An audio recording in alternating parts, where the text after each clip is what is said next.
Fala, meus amigos e amigas palmeirenses, estamos aqui novamente para trazer as últimas informações do Verdão, que venceu o clássico contra o Corinthians pelo placar de 2-0. Excelente resultado para ficar no topo da tabela. Se inscreva no canal, deixa seu like e vamos pro pós-jogo aí do Palmeiras. Muito bem, fã de esportes, começando o nosso linha de passe, como eu disse, rodada do Campeonato Brasileiro, vitória do Palmeiras sobre o Corinthians lá na Arena Barueri, vitória por 2-0, um bom futebol apresentado. E para quem estava com alguma preocupação, alguma pulguinha atrás da orelha aí, cobrando algum desempenho do Palmeiras, Jean Oddi, eis que o Palmeiras entregou muito daquilo que o torcedor quer ver, né? Se não durante todos os 90 minutos, mas em boa parte, principalmente naquela sequência ali de 2 gols, né? Tudo bem? Tudo bom, William? Boa noite para você, boa noite a todos. Boa noite. Pois é, eu acho que assim, dessa vez o Palmeiras venceu e convenceu, um Palmeiras que tinha vencido muitas vezes na temporada sem jogar um grande futebol, eu acho que hoje jogou, né? Jogou de maneira diferente nos seus melhores momentos no primeiro e no segundo tempo. Acho que é evidente que os 20, 25 minutos iniciais foram os melhores do Palmeiras no jogo, né? Com um caminhão de chances criadas ali. A gente vê o Donelli fazendo essa boa defesa, teve bola na trave do Felipe Anderson, mas assim... Talvez os melhores do Palmeiras em 2025, Sim, hein, Jean? sem dúvida. Eu não queria te interromper assim, mas eu acho que a gente pode falar isso, ou pelo menos discutir sobre isso. Eu acho que sim. Eu acho que o jogo, de maneira geral, foi o melhor do Palmeiras e certamente esses 20 minutos foram os melhores, 20, 25 minutos aí do primeiro tempo. Realmente muito bem foi o Palmeiras, né? A gente vai falar das individualidades, do Felipe Anderson, como era óbvio, né? Passando a jogar um grande futebol. Acho que quem não acreditou no Felipe Anderson não tinha muito motivo para não acreditar. Depois a gente entra nesses detalhes. Depois do segundo gol, acho que o Palmeiras dá naturalmente uma baixada nas linhas ali. Oferece mais campo para o Corinthians. O Corinthians consegue ficar mais com a bola, ter mais posse do que tinha antes, porque antes não tinha quase nenhuma, mas não consegue criar praticamente nada, né? Absolutamente nada. O Corinthians vai exigir uma defesa do Everton lá para os 40 minutos do segundo tempo. E naquela altura o Palmeiras já tinha perdido umas 2, 3 boas chances, inclusive o gol anulado, e para mim corretamente anulado, do Vitor Roque na segunda etapa, né? Mas apesar do Palmeiras não repetir no segundo tempo a atuação que teve do ponto de vista de iniciativa na primeira etapa, o Palmeiras criou as grandes chances do segundo tempo, poderia ter feito 3, 4, então foi realmente um jogo muito bom por parte do Palmeiras, foi um jogo que deixou a desejar bastante do lado do Corinthians, que tinha inclusive se poupado no meio de semana, ao contrário do Palmeiras, pensando nessa partida, e acho que esse é um ponto para a gente discutir também. Enfim, e vamos ver, né? A gente sabe que esse jogo é um jogo que tem uma importância muito grande sempre, né? Para as duas equipes, não só pelo resultado que cada time leva para casa depois do jogo, mas sobretudo pelo que vem depois dessas partidas. Muitas vezes os derbys são divisores de água aí das duas equipes. André, você falava talvez o melhor recorte ali do Palmeiras nessa temporada, né? O Palmeiras estava com aquela decisão do Campeonato Paulista muito impregnada, não só pelo resultado, por perder o título, mas pela forma como performou naqueles 2 jogos, principalmente no segundo. Hoje a situação se inverteu, né? A gente viu um Palmeiras muito mais ligado o tempo todo, muito mais intenso o jogo inteiro. E um Corinthians em que pese os desfalques, a gente vai discutir bastante também o peso desses desfalques para o Corinthians, mas que realmente não se conectou com a partida. Sem dúvida, eu acho que é isso que você falou no final agora, que determinou muita coisa no jogo dessa noite. Boa noite a todos, uma ótima noite ao pessoal em casa. Essa conexão com o jogo é que fez a diferença a favor do Palmeiras hoje. Aliás, desde a primeira mexida na bola. Então, a comissão técnica do Corinthians tem o dever de explicar o que foi a saída de bola do Corinthians no jogo. Bizarra. Que, o Memphis dá um chutão para frente, para ninguém, entrega a bola ao Palmeiras, esboça uma corrida para estabelecer uma marcação mais adiantada, que não acontece, nem naquele lance e nem depois. Então, aquilo não foi um sinal de que o Corinthians iniciaria a partida marcando o Palmeiras próximo ao seu gol, tentando dificultar saídas, tentando tirar o ar, etc. O Corinthians nem tentou fazer isso. E foi tão incompetente no jogo de hoje que a minha impressão é que se tivesse tentado, não teria conseguido. Mas falando do Palmeiras, é uma questão de mobilização para jogar uma partida como essa. E isso tem a ver com preparação feita durante a semana pela comissão técnica e tem a ver com os próprios rituais de cada jogador para se conectar com um determinado jogo. essa impressão que se tem, e a gente lê e ouve isso, o Palmeiras entrou para jogar mais uma final e o Corinthians entrou para um treino contra o seu maior rival. Isso é a impressão que a gente tem do lado de fora assistindo o jogo. Não significa que os jogadores não querem. Então essa coisa de, ganhou... Deixa eu sair da André, desculpa, que você se referiu. Isso não... eu vou me manter discreto aqui. O Emiliano Dias tem que explicar isso. Tomara que ele seja questionado e que ele dê uma explicação satisfatória a respeito disso aí. Primeiro lance do Corinthians num derby, no qual, aos 20 minutos, estava 2-0 para o Palmeiras. E quem executa é o jogador internacional. Exatamente. Cultura europeia. Exato. Isso aí para jogar sal sobre a ferida, né? Isso. Muito bem. A conexão com o jogo, para mim, foi assim... absolutamente desequilibrada na partida de hoje, e não se trata de querer mais ou menos, se trata de saber se mobilizar para disputar uma partida como essa. O Corinthians acabou de ser campeão contra o Palmeiras, então a sensação da mochila nas costas está com o jogador do Palmeiras, então ele tem o algo mais, o jogador do Corinthians tem que ter o algo mais para enfrentar o Palmeiras, para enfrentar o São Paulo, para enfrentar os seus rivais. Ele não pode entrar em campo hoje para uma partida normal. Não é normal, especialmente na casa do adversário, onde se sabe que existe todo um estímulo da torcida presente para fazer com que o time da casa, o time mandante, coloque essa posição de mandante para todo mundo ver dentro do campo. A partida do Corinthians foi sofrível. Se o torcedor do Palmeiras estava até agora, até este sábado, procurando um motivo para acreditar na temporada da sua equipe, porque o Paulinho está chegando... e a partir de agora o time, com a presença dele, promete ser muito diferente em termos técnicos, em termos de perigo ao adversário. Mas se ele precisava de uma atuação para acreditar que 2025 vai ser bom, ele teve hoje, com 20 minutos, ele já tinha visto o que precisava. E depois o Palmeiras controlou o jogo de maneira organizada, como os times que são bem treinados sabem fazer. E se o torcedor do Corinthians precisava de mais motivo para se preocupar, porque o Garro está machucado e não joga, porque o seu goleiro, que foi responsável pelo título estadual, também não está jogando, porque na ausência de um lateral que saiba marcar o Estevão, o Corinthians não tem resposta para esse tipo de ameaça do Palmeiras, que hoje nem foi necessária, nem precisou, né? O torcedor do Corinthians hoje, com 20 minutos, tinha totais motivos para se preocupar, iniciando por essa saída de bola que, de novo, eu preciso dizer, o Emiliano Dias, que era o técnico hoje, né, o Ramon, o pai dele está suspenso, precisa explicar, bem explicado. Aliás, a gente vai falar disso daqui a pouquinho, né, porque me parece que o único momento do Memphis no jogo foi esse também. O Memphis apareceu no jogo para isso. A gente vai falar sobre isso daqui a pouco. Que pacote para o torcedor do Palmeiras, né? O André estava aqui enumerando, eu estou pensando aqui. Então, vamos lá. Uma vitória no Clássico, com absoluta supremacia, um 2-0 que podia ter sido 4-5. Felipe Anderson atuando bem mais uma vez, né? Era necessário que isso acontecesse, ainda mais num clássico, já tinha ido bem no meio de semana, entrando no lugar do Veiga ali, mas atuando bem no lado que ele gosta de atuar. Uma boa atuação do Estevão, que teve assistência e depois acabou quase fazendo gol. Invalidado, mas teve gol do Vitor Roque, né? Participou, fez o gol, deu um gostinho.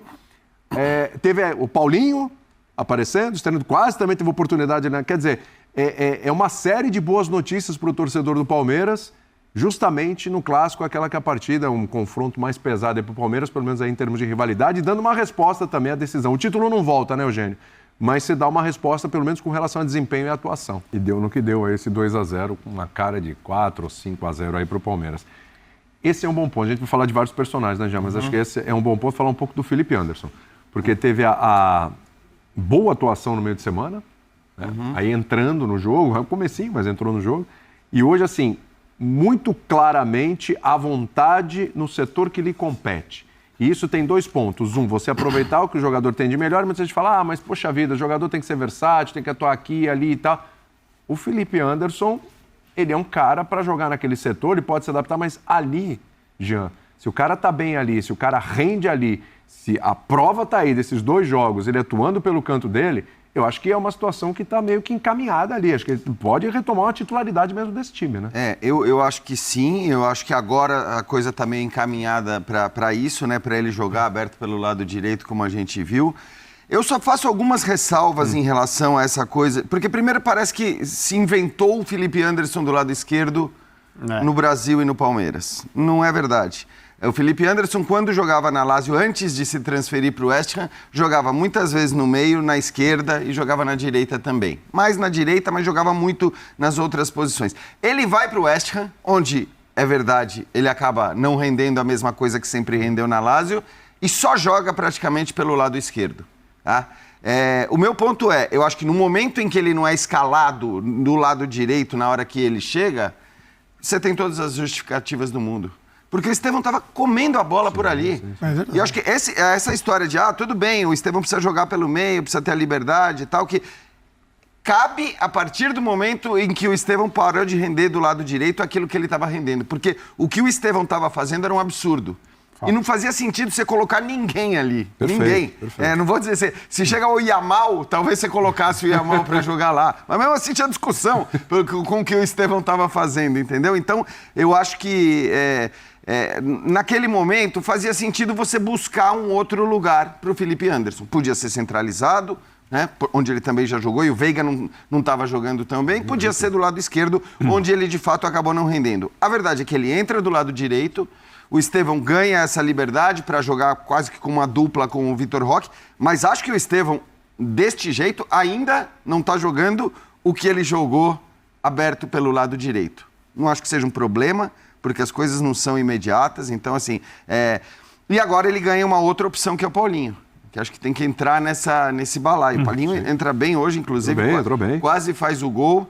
Pelo que o Abel falou, acho que há 2 jogos, a gente ouviu ele falando na entrevista coletiva, a ideia dele é colocar o Paulinho pelo lado esquerdo. E aí acho que quem está muito ameaçado passa a ser o Facundo. Óbvio que o Paulinho não vai te entregar talvez toda a recomposição e marcação que o Facundo entrega por ali.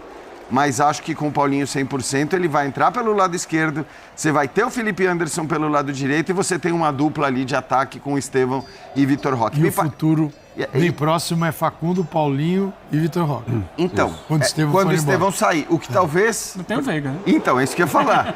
É isso que eu ia falar. Agora, tem o Veiga nisso tudo. A gente lembra que o Veiga, ele recuperou a sua posição de titular durante a temporada, porque ele chega a perder essa posição de titular para o Maurício. Que é outro, aí outra peça aí para lembrar. Que vai voltar. E saiu como o melhor do time quando ele saiu. Exatamente. É quem mais estava resolvendo. E assim, né, Eugênio, todo mundo estava falando, o Palmeiras ainda vai ter o Paulinho. O Palmeiras ainda vai ter o Lucas Evangelista, que, aliás, fez uma ótima estreia e aí se machucou, estava fora hoje também, mas é outro cara que vai entrar nesse time. Então, vai ter o Paulinho, vai ter o Evangelista. O futuro é promissor. E o próprio Vitor Roque. E agora sim, o Palmeiras também passa a ter o Felipe Anderson. Que o Felipe Anderson acho que tem que ser usado, se as coisas derem certo, como aparentemente podem dar, porque qualidade não lhe falta, como mais um exemplo de que a pressa é infernal para qualquer time de futebol. E ela é muito comum no futebol brasileiro, ela é muito comum no Palmeiras, porque se não fosse a insistência do Abel lá atrás, o Scarpa teria sido mandado embora, o Veiga teria sido mandado embora... O Rony, que foi muito útil e depois maltratado por parte da torcida, não teria tido a utilidade que ele teve. Zé Rafael. O próprio Zé Rafael. Então, assim, acho que é bom lembrar disso. E isso vale não só para o Palmeiras. Porque aqui é uma loucura. O que tem de time que contrata bons jogadores. E aí o cara não entrega em 3, 4 meses, né? Vindo, inclusive, de outros países, necessitando de uma adaptação. O cara não entrega e aí já fica um monte de gente apontando o dedo, imprensa, torcida e todo mundo isso querendo que... em todo lugar do mundo. Todo lugar do mundo. Tem um brasileiro que chama Rafinha. Sim, mas a gente há de convir que aqui o imediatismo ele é um pouco... Não, lá dura 6 meses, aqui dura... E sobretudo porque os dirigentes aqui compram essa pressão, né? E hoje o problema do Corinthians não foi o Estevão. Sim. Acho que é isso. Mas foi aquele lado. Foi o plano de jogo do Palmeiras que resolveu, que funcionou totalmente. Inicia o jogo pressionando, pressiona. Os gols saíram, que poderiam não ter saído. Os gols saíram, tem o jogo na mão. Agora vamos recuar, vamos dar bola para o Corinthians e vamos jogar no contra-ataque. E foi isso que eles fizeram com muita qualidade o jogo inteiro e o Corinthians caiu. Não é sempre que a gente vê num jogo de futebol 2 gols acontecerem na jogada imediatamente subsequente a uma grande chance. Os 2 gols do Palmeiras foram assim. Então o gol sairia sim. Porque no primeiro o Donelli faz uma grande defesa, a bola sai da área, gol do Piquerez. No segundo, bola na trave, a bola sai da área, gol de fora. Você está pegando a segunda bola, mas assim, gols assim, da entrada da área, no caso do Piquerez, da entrada da área, do Martínez um pouco mais de trás, a probabilidade de entrar é menor do que quando você finaliza perto do gol. É verdade. Então, poderia não ter acertado o chute. Aí tem muito a qualidade da finalização também. Claro. Mas assim, é que o volume é avassalador. Situações foram criadas. Isso. As situações estavam aparecendo Isso aí. e a probabilidade do gol sair era grande. Saíram 2 logo. E no segundo tempo, o Palmeiras esteve perto. Teve um gol anulado, por um detalhe, e teve pelo menos outras 3 grandes chances de ter feito mais um gol. Poderia ter sido uma goleada, não seria absurdo. Assim, que O Abel vai falar aí. A impressão que você tem é que a grande chance, que é anterior ao gol, leva todo mundo para dentro da área. E aí a bola de fora, ela vira gol porque tá todo mundo dentro da área. E mal distribuídos em campo, vamos ouvir o Abel. O Abel ele falou sobre elenco, aí ele falou de Veiga, ele falou de Maurício, falou de Felipe Anderson, falou de Vitor Roque, falou de Estevão, falou de Facundo, né? E aí a gente fica imaginando... Características e tudo. A gente fica imaginando. Vamos imaginar, todo mundo à disposição, porque agora não está. Né? Tem o Veiga fora, tem o Maurício fora, ele falou das dificuldades ali com lesões e tal, etc. Paulinho, né? Tem o Paulinho também nessa conta, estreou. Imaginando as características dos jogadores, todo mundo à disposição. Qual é o perfil ideal? Qual é o Palmeiras ideal? Sempre respeitando o adversário que vem lá e as mexidas que o treinador pode fazer. Mas qual é o norte desse Palmeiras? Acho que assim, primeiro precisa ficar claro que todos os bons jogadores do meio pra frente que o Palmeiras tem não vão poder jogar juntos. Perfeito. Isso não dá, porque não dá pra jogar Maurício, Veiga, Sem Felipe chance. Anderson, Estevão, Vitor Roque, Paulinho. Citei 6 aqui, tá? E talvez eu ainda esteja esquecendo alguém.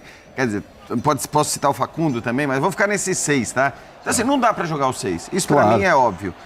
Aí você vai olhar um pouco para a capacidade de cada jogador, para o que eles podem entregar, ainda que um ou outro não tenha entregado, e vai dizer que o Vitor Roque não vai sair do time, o Paulinho 100% vai ter que jogar, o Estevão vai ter que jogar, e aí já são os 3 mais de frente ali.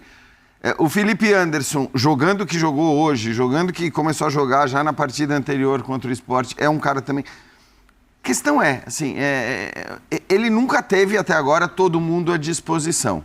Talvez venha a ter daqui a 2, 3 jogos. Eu sempre acho que isso é uma... A gente faz muito esse exercício aqui. É normal que a gente faça o exercício de querer achar o time ideal. Agora, ainda mais em treinadores tão capacitados como é indiscutivelmente o caso do Abel, é muito normal o cara olhar, bom, beleza.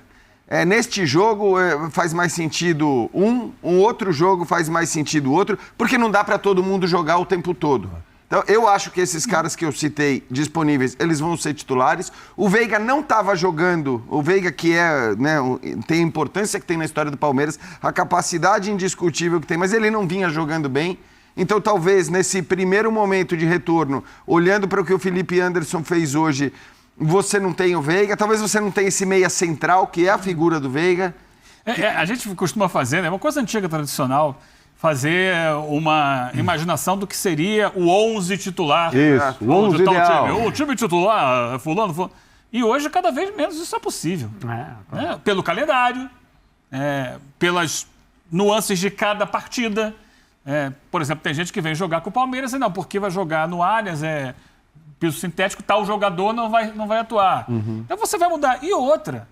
Mas tem alguns que você tenta colocar mais vezes, né? Sim, Os jogadores são mais titulares do que outros. Trocando. O Vitor Roque, por exemplo. Sim, o Vitor Roque, Estevão, por exemplo, até o meio do ano. Vai ser tão titular assim? Aliás, hoje eu achei que ele jogou bem. Sim. Mas não fez o gol. Com a chegada do Paulinho, se a gente está imaginando aqui, prioritariamente o Paulinho pela esquerda e sai o Facundo. Eu acho que o Facundo vai perder espaço. E se valer mais a pena manter o Facundo, tirar o Vitor Roque e colocar o Paulinho por dentro? Pode ser uma opção, mas isso é uma coisa que vai ser de jogo para jogo. E mais, desde que você passou a ter a possibilidade de fazer 5 alterações na equipe, todo mundo joga muito mais. Perfeito. E você pode montar a estratégia de um jogo para, a partir de determinado momento, vou tirar do banco jogadores que têm alta qualidade e que podem fazer a diferença na partida. O trabalho é um pouco mais desafiador, né? Porque o Estevão está, mas não estará. Então, teoricamente, tem 2 jogadores que são titulares, pensando nas grandes partidas, nas grandes ocasiões. O Paulinho, que é uma contratação gigantesca e é um cara que está em campo hoje. Tudo bem, é preciso respeitar a evolução dele, não arriscar, etc. Ele não vai passar a jogar 90 minutos 3 vezes por mês em uma semana. Sim. Mas ele vai jogar, a posição é dele, é para isso que ele veio. Então são 2. Os outros precisam conquistar lugares, por melhores que sejam, e são ótimos jogadores. Mas um desses que são, entre aspas, indiscutíveis, fixos, não estará mais dentro de pouco tempo.